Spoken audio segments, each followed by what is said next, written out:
Do you believe you have the right to use that money in any way that you see fit? This money belongs to the Islamic Republic of Iran, and naturally, we will decide, the Islamic Republic of Iran will decide to spend it wherever we need it. That doesn't sound very encouraging. Joining me now, the great Lisa Daftari. She is back, the editor-in-chief of the Foreign Desk. Lisa, okay, could you walk me through this like I'm dumb? Why did we give Iran $6 billion? Did we give it to it? What happened here? So these are frozen assets. They do belong to the people of Iran, but will it go to the people of Iran? Definitely not. So we speculate, obviously, that it's going to go for weapons development. It's going to go for their proxies and supporting terror in the region like Hezbollah and Hamas and the Houthis in Yemen and the insurgencies in Syria and Iraq, and the list goes on. And here we go. They're basically admitting that they're going to spend it the way that they want.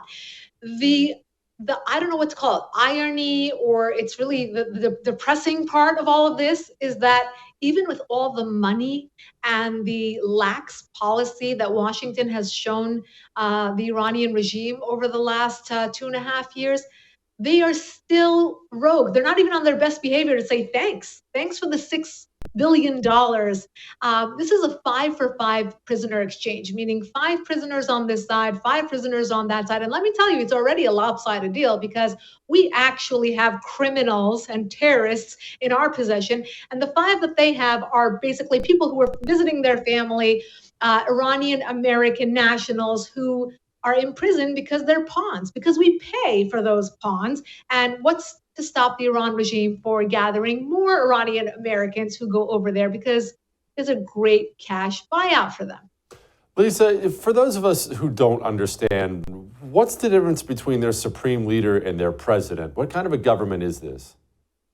Right. So basically, look, they're all the same, meaning anyone who is elected, even as mayor of a city in Iran right now, is part of the Islamic Republic. They're not going to be any freedom-loving or justice-respecting individuals. They have to be okayed by these different committees. And the supreme leader is the end-all, be-all, of course. And that's Khamenei, and he is like 1 million years old, and he has 25 lives. So he's been around and he's going to be around. And now the president is President Ibrahim Raisi, who's also known as the butcher of Iran because he has so much blood on his hands from the different positions he served in the judiciary over the last 44 years. He has a history of sending people to be executed and for supporting terrorism. Again, they're all cut from the same cloth. Years before, to your question, years before they've had elections and people get all excited like, oh, will a reformist come in? Will someone better come in? And they had a few chances at reformist candidates. But again, because they have to be approved by this system, by this government, there will never be any reform under this government. And that is where we come to today. This weekend, we celebrated the 1-year anniversary of the Mahsa Amini death and the protest that ensued afterwards, which was September 16th of last year. And this is the first time in 44 years we've seen a lot of protests, different kinds of protests all throughout the country. This is the first time over the last year that we're seeing so much unity. And they're saying no to reforms, no to any sort of concessions. They want the regime gone. They are asking for regime change. And we saw protests over the weekend in Iran and around the world supporting them in that cause. Okay, when they call for regime change, they're calling for the president gone, not the supreme leader, or no, do I have that wrong?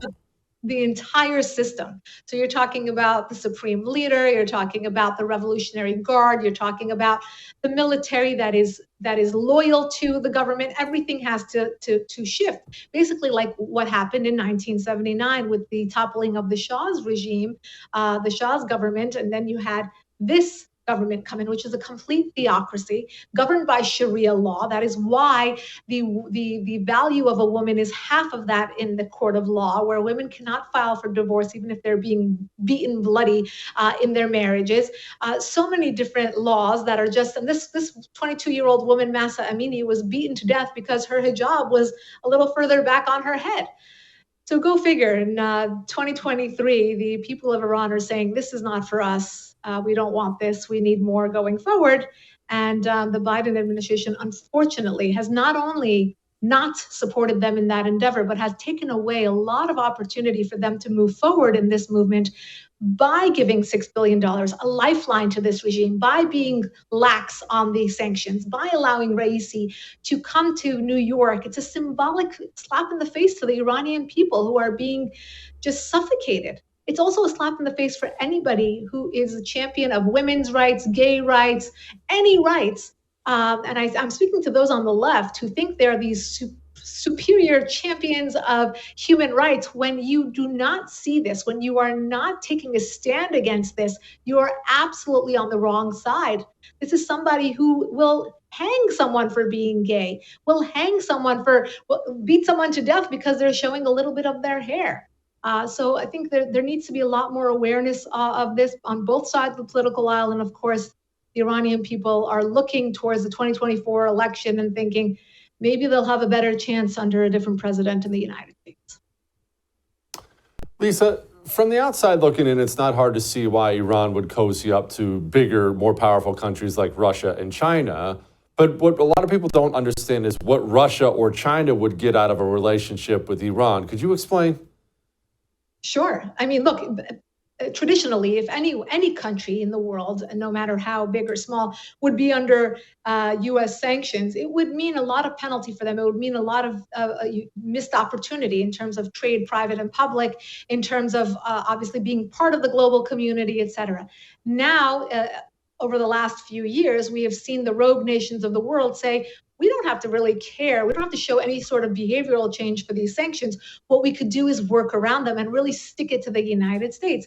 And how can we do that? Well, we'll work together. Not only can we work together to evade sanctions and teach each other how to evade sanctions, but it could be really lucrative. And that's exactly what's happening here. So Russia is buying weapons and weapons parts from Iran's regime, from China, and from North Korea. Even North Korea has been selling parts to Russia for a while now. And over the weekend, we saw this whining and dining and this courtship of Kim by Russia. He even got to go to a Russian ballet. So we see these relationships blossoming. Look, China even brokered a deal between Saudi Arabia and Iran just a few months ago. The United States was sleeping on all of this. The fact that our enemies are not only working around U.S. sanctions, meaning working around U.S. policy, but thriving with each other and really leaving the United States and the West in the dark. BRICS is another great example of that. They met to come up with a new form of currency, not only to stick it to the United States, but to really devalue the US dollar globally, to end US supremacy, to end leadership of the United States all throughout the world. And it looks like they're going to be inviting rogue nations like Iran to the mix to have a new currency. Everyone can trade, nobody's under sanctions, no one's being punished. And all of a sudden, overnight, they find themselves having all these new trading partners, public and private deals that can get them, a lot of profit. It'd be very lucrative for them. Dang. Lisa, thank you so much. Come back soon. Of course. Thank you.